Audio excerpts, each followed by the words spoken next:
അമ്മ മാതാവിലൂടെ തിരുക്കുമാരൻ തന്ന അനുഗ്രഹങ്ങൾക്ക് നന്ദി പറയാൻ വേണ്ടിയാണ് ഞാനിന്നിവിടെ എത്തിയിരിക്കുന്നത്. എൻ്റെ പേര് നീതു എന്നാണ്. ഇതെൻ്റെ ഹസ്ബൻഡ് ജോസ്. ഇത് ഞങ്ങളുടെ വാവയാണ്. ആദ്യമായി ഞാൻ ഉടമ്പടി എടുക്കുന്നത് ജൂൺ 2023 അന്ന് ഞാൻ ഒത്തിരി സങ്കടത്തോടെയാണ് ഇവിടെ വരുന്നത്. കാരണം ഞങ്ങളുടെ മാരേജ് കഴിഞ്ഞത് 2021 അന്ന് കോവിഡായിരുന്നു. അപ്പോൾ കോവിഡിൻ്റെ മഹാമാരി കാരണം ഞങ്ങൾക്ക് രണ്ടുപേരും രണ്ട് സ്ഥലത്താണ്. ഞാൻ സൗദിയിലായിരുന്നു, ഹസ്ബൻഡാണെങ്കിൽ മസ്കറ്റിലായിരുന്നു. അപ്പം എനിക്ക് ഹസ്ബൻഡിൻ്റെ അടുത്തേക്ക് പോയി അവിടെ ഒരുമിച്ച് താമസിക്കാനും അവിടെ ഒരു ജോലിക്കും ശ്രമിച്ചുകൊണ്ടിരിക്കുമായിരുന്നു. പക്ഷേ കോവിഡ് കാരണം ഒരു തരത്തിലും ഞങ്ങൾക്ക് ഒരുമിച്ച് നിൽക്കാനോ അത് ഓൺലൈൻ ഇൻ്റർവ്യൂ ഉണ്ടായില്ല. ഞാൻ സൗദിയിൽ MOH നേഴ്സായിട്ടായിരുന്നു വർക്ക് ചെയ്തത്. അപ്പം ഞാൻ മസ്കറ്റിൽ MOHലാണ് നോക്കിക്കൊണ്ടിരുന്നത്. അങ്ങനെ വിഷമിച്ചിരിക്കുന്ന സമയത്താണ് ഞാൻ 2023 അമ്മ മാതാവിൻ്റെ സന്നിധിയിലേക്ക് വരുന്നത്. ഞാനിവിടെ വന്ന് പ്രാർത്ഥിച്ചു, തിരുക്കുമാരനെ കണ്ടു. തിരുക്കുമാരനോട് പ്രാർത്ഥിച്ചതിൻ്റെ ഫലമായിട്ട് 1 വീക്കിന് ശേഷം എനിക്ക് ഒരു ഇൻ്റർവ്യൂ കോൾ വന്നു. കൊച്ചിയിലായിരുന്നു ഇൻ്റർവ്യൂവിന് ഞാൻ ചെന്നു. ശരിക്കും എനിക്ക് ഒരു എലിജിബിലിറ്റി ഇല്ല ഇൻ്റർവ്യൂ അറ്റൻഡ് ചെയ്യാനായിട്ട്.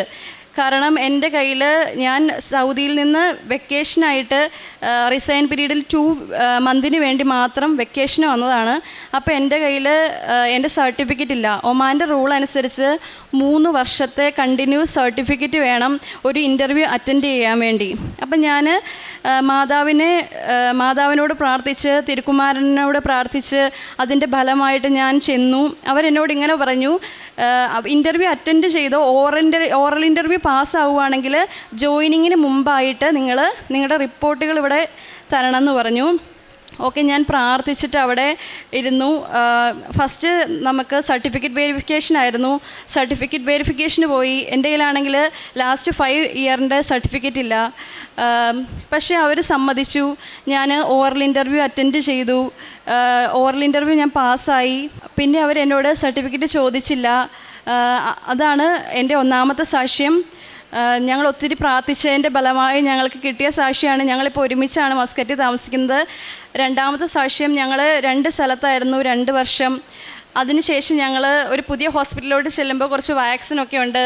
അതിനുശേഷം ഞങ്ങൾക്ക് ഒരു വാവ വേണമെന്ന് ഞങ്ങൾ ഒത്തിരി ആഗ്രഹിച്ചു. തിരുക്കുമാരനോട് പ്രാർത്ഥിച്ചു. എന്നും ഞാൻ പ്രാർത്ഥിക്കാറുണ്ട്, അമ്മ മാതാവിൻ്റെ കയ്യിലിരിക്കുന്ന തിരുക്കുമാരനെ അമ്മ എനിക്ക് തരണമേന്ന് ഞാൻ എന്നും പ്രാർത്ഥിക്കാറുണ്ടായിരുന്നു അമ്മ മാതാവിനോട്. അതിൻ്റെ ഫലമായിട്ട് ഫസ്റ്റ് ഞാൻ കൺസീവായി. 2024 ഞാൻ കൺസീവ് ആവുന്നത്. മാർച്ച് മാസത്തിൽ ഞങ്ങൾ ഒത്തിരി ഹാപ്പി ആയിരുന്നു. ഞങ്ങൾ എന്നും പ്രാർത്ഥിക്കാറുണ്ടായിരുന്നു.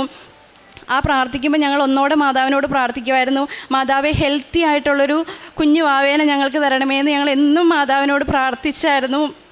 തൈലം തൊട്ട് വയറിൽ തൈലം തൊട്ട് പ്രാർത്ഥിക്കുമായിരുന്നു. അതുപോലെ തന്നെ ബൈബിൾ വായിക്കുമായിരുന്നു.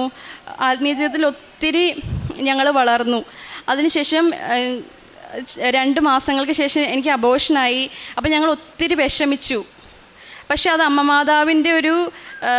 മാതാവ് ഞങ്ങൾക്ക് ചിലപ്പോൾ ചെയ്ത ഒത്തിരി നന്മയാണ്. ചിലപ്പോൾ ഞങ്ങൾ എപ്പോഴും വിചാരിക്കും ഞങ്ങൾ എപ്പോഴും ഹെൽത്തി വാവയ്ക്ക് വേണ്ടി പ്രാർത്ഥിച്ചു. ഇപ്പം ഞങ്ങൾക്ക് ആ വാവേനെ തന്നായിരുന്നെങ്കിൽ എന്തെങ്കിലും കുറവുകൾ ഉള്ളത് കൊണ്ടായിരിക്കാം അമ്മ മാതാവ് അതിനെ തിരിച്ചെടുത്തതെന്ന് ഞങ്ങൾ വിചാരിക്കണു. അതിനുശേഷം ഞങ്ങൾ പ്രാർത്ഥിച്ച് ആത്മീയ ജീവിതത്തിലൂടെ മുന്നോട്ട് പോയി. ഞങ്ങൾക്കൊരു 6 മന്ത് പീരീഡ് അവർ പറഞ്ഞായിരുന്നു. അതിനുശേഷം നാച്ചുറലായിട്ട് അമ്മ മാതാവ് ഞങ്ങൾക്ക് ഒരു വാവേനെ തരുവാണ്. അത് നോർമൽ ഡെലിവറിയിലൂടെ ഞങ്ങൾക്ക് തന്നു. വാവയുടെ പേര് ജെസ്സേ എന്നാണ്. ഗിഫ്റ്റ് ഓഫ് ഗോഡ് എന്നാണ് അതിൻ്റെ അർത്ഥം. വാവ ഹെൽത്തി ആയിട്ടിരിക്കുന്നു. ഇന്ന് ഞങ്ങൾ ഇവിടെ വരാനുണ്ടായ സാഹചര്യം എന്നാന്ന് വെച്ചിട്ടുണ്ടെങ്കിൽ, ശരിക്കും പറഞ്ഞാൽ ഞാൻ ഇവിടെ നിൽക്കേണ്ട ആളല്ല. അമ്മ മാതാവ് എന്നെ ഇവിടെ വന്ന് കൊണ്ടേ നിർത്തിയതാണ് എന്ന് ഞാൻ ഒത്തിരി വിശ്വസിക്കുന്നു. കാരണം ഞാൻ ഇതിക്ക് മുമ്പ് വാവയ്ക്ക് ഒരു 3 മന്തായപ്പോൾ ഞാനിവിടെ വന്നായിരുന്നു. പക്ഷേ ഞാൻ ഉടമ്പടി പീരീഡിലല്ലാത്തത് കൊണ്ട് എനിക്കിവിടെ ഈ അൾത്താരയിൽ വന്ന് തിരുക്കുമാരൻ്റെ അടുത്ത് വന്ന് സാക്ഷ്യം പറയാൻ പറ്റിയില്ല. ഞാൻ തിരിച്ചു പോയപ്പോൾ ഇനി എപ്പോൾ സാക്ഷ്യം പറയും എന്നായിരുന്നു എനിക്ക്.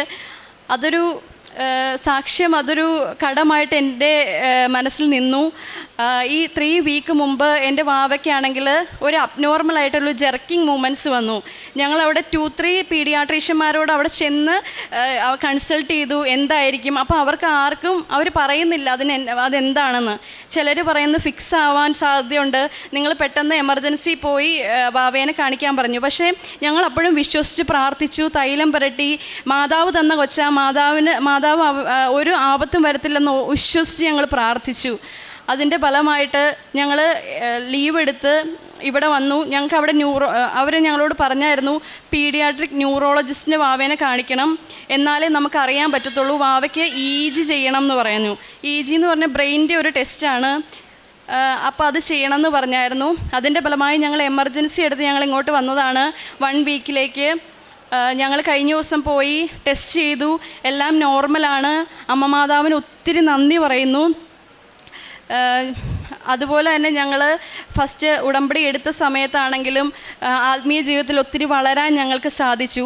ഞങ്ങൾ പ്രഗ്നൻസി പീരീഡിൽ ഓരോ നിമിഷം പോലും ഓരോ രാവിലെ ഇപ്പം ഞാൻ 9 മന്ത് ഡ്യൂട്ടി ചെയ്ത ആളാണ്. ഡെലിവറിക്ക് തലേദിവസം വരെ ഞങ്ങൾ മാതാവിൻ്റെ എണ്ണ പുരട്ടി, തൈലം പുരട്ടി പ്രാർത്ഥിച്ചു. അതുപോലെ ഞങ്ങൾ പത്രം ഇപ്പം ഞങ്ങൾക്ക് അവിടെയാണെങ്കിൽ മറ്റുള്ളവരെ സഹായിക്കാനായിട്ട് ഞങ്ങൾക്ക് കൃപാസനത്തിൻ്റെ ഒരു ഗ്രൂപ്പ് ഉണ്ടായിരുന്നു. ആ ഗ്രൂപ്പിലൂടെ നമുക്ക് പറ്റാവുന്ന രീതിയിൽ നമുക്ക് കിട്ടുന്ന സാലറിയുടെ ഒരു വീതം നമുക്ക് കൊടുക്കാനായിട്ട് സാധിച്ചു. നാട്ടിലായിരുന്നപ്പോൾ പോലും ഞാനിങ്ങനെ എൻ്റെ കോതമംഗലത്താണ് എൻ്റെ വീട്. അവിടെ ഗവൺമെൻറ് ആശുപത്രി പോയി ഓരോരുത്തർക്കും ഞങ്ങൾ പൊതിച്ചോറ് കൊടുക്കുമായിരുന്നു. അങ്ങനെ ഒത്തിരി കാര്യങ്ങൾ, ഒത്തിരി ആത്മീയ വളർച്ചയ്ക്ക് ഞങ്ങൾക്ക് പറ്റി. അതുപോലെ ഞാനും ഹസ്ബൻഡും ആയിരിക്കുമ്പോൾ ഞങ്ങൾ എങ്ങോട്ടെങ്കിലും ഇറങ്ങുവാണെങ്കിൽ, ഇപ്പം നമ്മൾ വെറുതെ പുറത്തോട്ട് ഇറങ്ങുവാണെങ്കിൽ പോലും അമ്മ മാതാവിനോട് പ്രാർത്ഥിച്ച് തൈലം പുരട്ടി മാത്രമേ പുറത്തോട്ട് ഇറങ്ങുള്ളൂ. അത് ഞങ്ങൾക്ക് എപ്പോഴും ഒരു സംരക്ഷണമായിരുന്നു. അതും കണ്ടിന്യൂ ചെയ്യാനും അമ്മ മാതാവിൻ്റെ പ്രത്യക്ഷീകരണത്തിന് സാക്ഷിയായി ഉടനീളം ജീവിക്കാമെന്നും അമ്മ മാതാവിനോട് ഞാൻ വാക്ക് പറയുന്നു.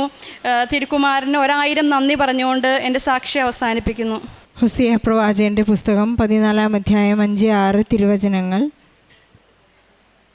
ഇസ്രായേലിന് ഞാൻ തുഷാരബിന്ദു പോലെ ആയിരിക്കും, ലില്ലി പോലെ അവൻ പുഷ്പിക്കും, ഇലവു പോലെ അവൻ വേരുറപ്പിക്കും, അവൻ്റെ ശാഖകൾ പടർന്നു പന്തലിക്കും, അവന് ഒലിവിൻ്റെ മനോഹാരിതയും ലബനോൻ്റെ പരിമളവും ഉണ്ടായിരിക്കും. ദൈവം നമുക്ക് വേണ്ടി നൽകുന്ന വാഗ്ദാനങ്ങളിൽ ഒന്നാണിത്. നാം എത്രമാത്രം സൗന്ദര്യമുള്ളവരും നാം എത്രമാത്രം സുഖത്തോടെയും സന്തോഷത്തോടെയും സമാധാനത്തോടെയും ജീവിക്കണമെന്നെല്ലാം ദൈവം തന്നെ വളരെ മുൻകൂട്ടി എഴുതി വെച്ച് നാം ഉടമ്പടിയിലായിരിക്കുമ്പോൾ, ഉടമ്പടി കൃത്യമായി ദൈവത്തോട് ചേർന്ന് നിൽക്കുമ്പോൾ ദൈവം നമുക്ക് നൽകുന്ന വാഗ്ദാനങ്ങളിൽ ദൈവം വിശ്വസ്തനാണെന്ന് തെളിയിക്കുന്നതാണ് ഹോസിയ പ്രവാചകനിലൂടെ നമുക്ക് നൽകുന്ന സന്ദേശം. ഇവിടെ നീതു തൻ്റെ ജീവിത പങ്കാളി ജോസിനോടൊപ്പം വാവയോടൊപ്പം വന്ന് വലിയ പ്രത്യക്ഷീകരണ സാക്ഷ്യമാണ് ഈ അൾത്താരയിൽ ഏറ്റുപറയുന്നത്. പ്രത്യക്ഷീകരണത്തിൻ്റെ സാക്ഷികളാകാൻ കുഞ്ഞ് ജനിക്കുന്നതിന് മുൻപ് തന്നെ 3 മാസം പ്രഗ്നൻ്റ് ആയിരുന്നപ്പോൾ നീതു ആഗ്രഹിച്ചെങ്കിലും ഡെലിവറി കഴിഞ്ഞതിന് ശേഷം മാത്രമേ സാക്ഷ്യം പറയാനുള്ള സാധ്യതയുള്ളൂ എന്നുള്ളതുകൊണ്ട് മകൾ തിരിച്ചുപോയി പരിശുദ്ധ അമ്മയ്ക്ക് ഈശോയ്ക്ക് നന്ദി പറഞ്ഞുകൊണ്ട് അവർ ഒമാനിലേക്ക് സൗദിയിലേക്ക് തിരിച്ചുപോയി. സമയച്ചുരുക്കത്തിൻ്റെ അമ്മ അവരുടെ ജീവിതഭാരം ലഘൂകരിച്ചുകൊണ്ട് അവരുടെ സൗദിയിലുള്ള വർക്ക് അവസാനിപ്പിച്ച് ഒമാനിലേക്ക് മൈഗ്രേറ്റ് ചെയ്തതിൻ്റെ ഒരു വലിയ സാക്ഷ്യമാണിത്. 3 വർഷത്തെ വർക്കിംഗ് എക്സ്പീരിയൻസ് എങ്കിലും ഉണ്ടായിരിക്കണം. ഒമാൻ റൂൾ അനുസരിച്ച് അവിടെ ഒരു ജോലി കിട്ടണമെങ്കിൽ, ഗവൺമെൻറ് നഴ്സായിട്ട് ജോലി കിട്ടണമെങ്കിൽ. പക്ഷെ പരിശുദ്ധ അമ്മയുടെ മധ്യസ്ഥതയിൽ ഈശോ ആ റൂള് മാറ്റിക്കൊണ്ട് തന്നെ അവിടെ ആ റൂളിനെ ബന്ധിച്ചുകൊണ്ട് തന്നെ ഈ മകൾക്ക് 5 വർഷത്തെയോ 3 വർഷത്തെയോ എക്സ്പീരിയൻസ് സർട്ടിഫിക്കറ്റ് ഇല്ലാതെ തന്നെ വളരെ പെട്ടെന്ന് ഇൻ്റർവ്യൂവിൽ, ഒമാനിൽ ജോലി ലഭിക്കാനുള്ള ഇൻ്റർവ്യൂവിൽ പരിശുദ്ധ അമ്മ ഇടപെട്ടതിൻ്റെ കൂടി ഒരു വലിയ സാക്ഷ്യമാണിത്. പരിശുദ്ധ അമ്മയുടെ ഇവിടെ നിന്ന് ലഭിക്കുന്ന ഉടമ്പടി നേർച്ച വസ്തുക്കൾ ഉപയോഗിച്ച് എല്ലാ ദിവസവും ഡെയിലി ബ്രെഡിൽ അറ്റൻഡ് ചെയ്ത് ബഹുമാനപ്പെട്ട ജോസഫ് അച്ഛൻ്റെ ബ്ലെസ്സിങ് സ്വീകരിച്ചുകൊണ്ടാണ് അവരുടെ ദിവസം ആരംഭിക്കുന്നത്. നീതു പറഞ്ഞതുപോലെ അവർക്ക് ഇന്ന് യാതൊരു ആശങ്കയില്ല. കാരണം പരിശുദ്ധ അമ്മ അവരോട് കൂടെ സഞ്ചരിക്കുകയാണ്. അമ്മ സഞ്ചാരി മാതാവാണ്. എത്ര തന്നെ വിഷമങ്ങളുണ്ടായാലും അതെല്ലാം പ്രതികൂല സാഹചര്യങ്ങളെല്ലാം മറികടക്കാനും അതിനെ ഫേസ് ചെയ്യാനുള്ള കൃപ ഈശോയിൽ നിന്ന് അവർക്ക് ലഭിച്ചിരിക്കുന്നു എന്ന് ഉടമ്പടി ജീവിതത്തിലൂടെ അവർ സാക്ഷ്യപ്പെടുത്തുകയാണ്. അതുപോലെ തന്നെ ആദ്യം 4 വർഷമായിട്ടാണ് അവർക്ക് ഒരു ഹെൽത്തി ആയിട്ടുള്ള കുഞ്ഞിനെ ഈശോ നൽകി അനുഗ്രഹിച്ചിരിക്കുന്നത്. 2 മാസം കഴിഞ്ഞ ഒരു കുഞ്ഞ് അവർ മിസ്കാരേജ് വഴി നഷ്ടപ്പെട്ടെങ്കിലും പ്രത്യാശയോടെ അവർ ഉടമ്പടി തൈലം എന്നും അവരുടെ വയറ്റിൽ അപ്ലൈ ചെയ്ത് പൂശി കുരിശ് വരച്ച് പ്രാർത്ഥിച്ചതിൻ്റെ ഫലമായി ആരോഗ്യമുള്ളൊരു കുഞ്ഞിനെ, വളരെ ജനിച്ചു കഴിഞ്ഞതിന് ശേഷവും കുഞ്ഞിന് ബ്രെയിൻ ടെസ്റ്റ് വേണം, ഒരു അസ്വസ്ഥതകളുണ്ടായിരിക്കും എന്നെല്ലാം ഡോക്ടേഴ്സ് പറഞ്ഞപ്പോഴും പ്രത്യാശ വിടാതെ ഈശോയിൽ ആശ്രയം വെച്ചുകൊണ്ട് അവർ ടെസ്റ്റിന് ചെന്നപ്പോഴും അവർക്ക് യാതൊരു ആശങ്കയും ഉണ്ടായിരുന്നില്ല.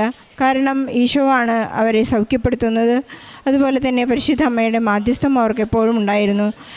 ടെസ്റ്റ് വളരെ നോർമലായി, കുഞ്ഞ് വളരെ ഹെൽത്തി ആയിരിക്കുന്നു എന്നുള്ള റിപ്പോർട്ടുമായിട്ടാണ് അവരോട് വന്നിരിക്കുന്നത്.